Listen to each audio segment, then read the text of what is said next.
সুনির্দিষ্ট গোয়েন্দা তথ্যের ভিত্তিতে পার্বত্য চট্টগ্রামের রাঙামাটি জেলার কাউখালী এলাকায় ইপিডিএফ মূলের শীর্ষস্থানীয় সন্ত্রাসীদের বিরুদ্ধে একটি বিশেষ অভিযান পরিচালনা করে বাংলাদেশ সেনাবাহিনী।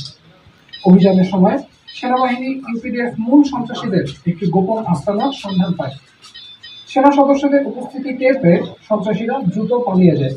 পরবর্তীতে তল্লাশি চালিয়ে উক্ত আস্তানা থেকে সশস্ত্র সন্ত্রাসীদের ব্যবহৃত একটি পিস্তল, 17 রাউন্ড অ্যামুনেশন, একটি আধুনিক বাইনোকুলার, বেশ কিছু ওয়াকিটকি সেট, একটি হার্ড ডিস্ক, সন্ত্রাসীদের ব্যবহৃত ইউনিফর্ম, সশস্ত্র প্রশিক্ষণ সংক্রান্ত বই ও নথিপত্র এবং বিপুল পরিমাণ চাঁদা আদায়ের রসিদ সহ বিভিন্ন সরঞ্জাম উদ্ধার করা হয়।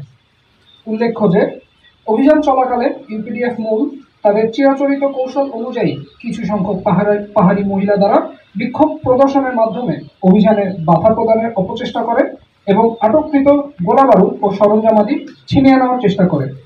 এ ধরনের উস্কানিমূলক পরিস্থিতিতেও বাংলাদেশ সেনাবাহিনী ও পুলিশ বাহিনী অত্যন্ত ধৈর্য ও পেশাদারিত্বের সাথে দায়িত্ব পালন করে পরিস্থিতি নিয়ন্ত্রণে আনতে সক্ষম হয়।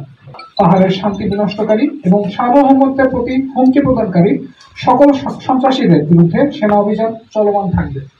যৌথভাবে আমরা যাতে শান্তি ফিরিয়ে আনতে পারি এবং সন্ত্রাসী তৎপরতা রোধ করতে পারি, তারই একটা কন্টিনিউয়েশন থাকবে।